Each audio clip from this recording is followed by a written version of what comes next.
Hello and welcome to German Lessons with Mr. Ferguson. Hallo und herzlich willkommen zum Deutschunterricht mit Herrn Ferguson.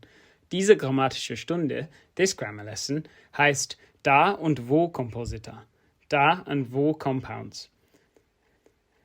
Before wir anfangen, please remember to like this video, bitte klickt gefällt mir, and to subscribe to my channel so that I can keep helping you with your German. Bitte vergesst nicht zu abonnieren. If you're enjoying my videos, please consider buying me a coffee by clicking the banner now. All contributions are gratefully received and allow me to continue to bring you new and exciting German content whilst keeping it free to access on YouTube. Danke im Voraus. Thanks in advance. In this long-awaited lesson, we'll be looking at da and wo compounds. This is one of the most complex aspects of German grammar and requires you to have a knowledge of prepositions and verbal phrases which are used with prepositions.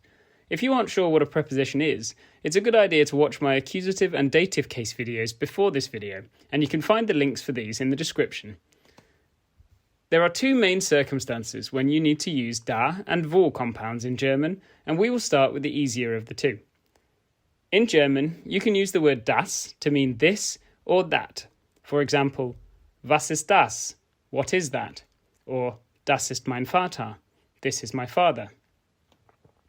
When you want to use a preposition before the word that or this, we can't just use the word das. We need to use a da compound. A da compound is made up of the prefix da and the preposition. For example, dafür, which means for this, for that, or for it. Damit, with this, with that, or with it.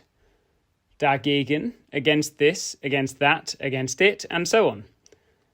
When the preposition begins with a vowel, we add an extra letter R into the da compound, such as darüber, about this, about that, or about it, darunter, under this, under that, or under it, darauf, on this, on that, on it, etc.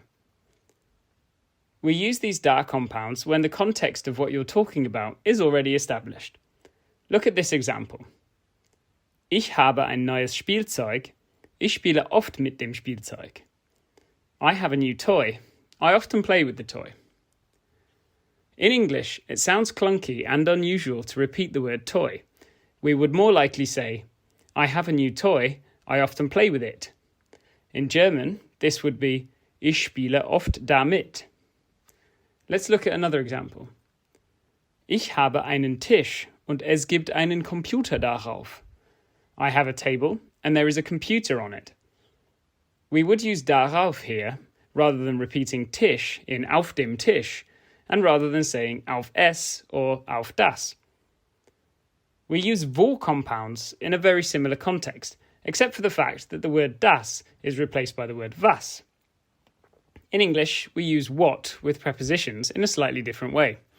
We tend to put the preposition at the end of the question. For example, what do you take photos with? Translating this into German, we'd have to say, with what do you take the photos? Womit machst du die Fotos? The second scenario in which we use da and wo compounds is with verbal phrases. If you aren't sure what I mean by verbal phrases, it's a good idea to start by watching my verbal phrases with the preposition an video by clicking the banner now. For the next section, let's work with three verbal phrases.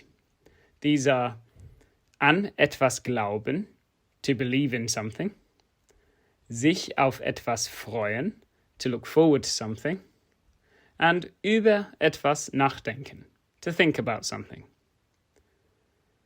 The most common way to use these types of phrases is when asking a question, such as Woran glaubst du? What do you, informal singular, believe in? Worauf freuen Sie sich? What are you, formal, looking forward to? Worüber denkt ihr nach? What are you, informal plural, thinking about? We can also use the phrases with the da compound in a very similar way to explain previously. When the context has been established, we can refer to an activity or concept as it or that. For example, mein Onkel wird mich nächste Woche besuchen. Ich freue mich darauf. My uncle will visit me next week. I am looking forward to it.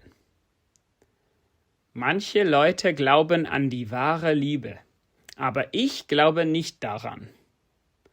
Some people believe in true love, but I don't believe in that.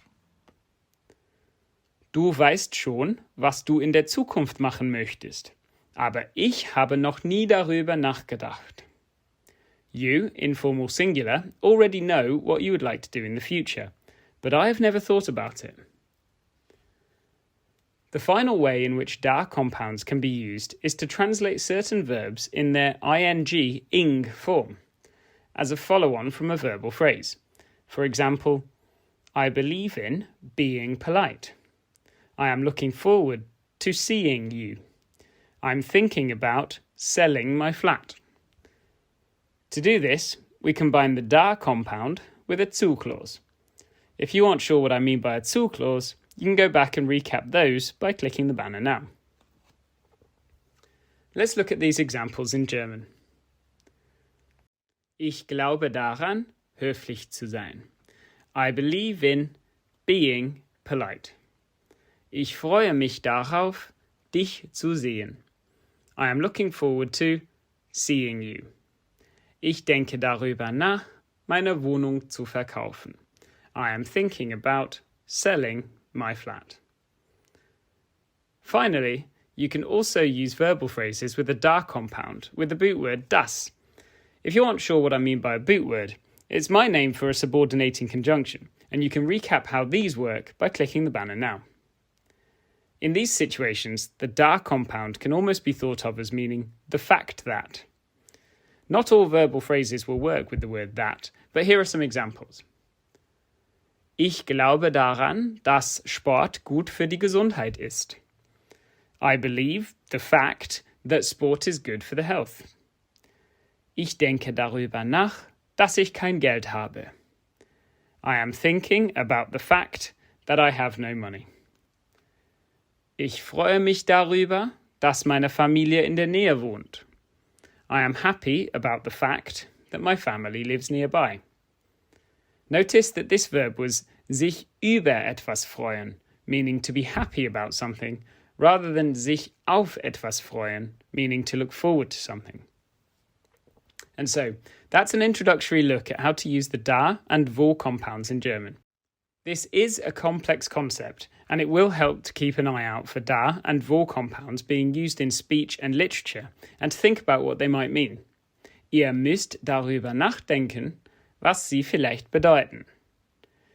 It's a good idea to pause the video now to recap what we've covered. Remember that you can't use a preposition with the words das, meaning this or that, or was, meaning what, and that you need to use a da or a wo compound instead. Habe ich etwas vergessen? If you're a native German speaker and think I've forgotten anything with regards to da and wo compounds, or know of other ways in which they can be used, please let me know in the comments. Bitte schreibt einen Kommentar. Also, please remember to click subscribe to receive all of my German lesson videos, language learning tips and updates. You can also follow me on Instagram with the username Herr Ferguson and on Twitter under @HerrFerguson. Otherwise, from me, it's Danke und auf Wiedersehen.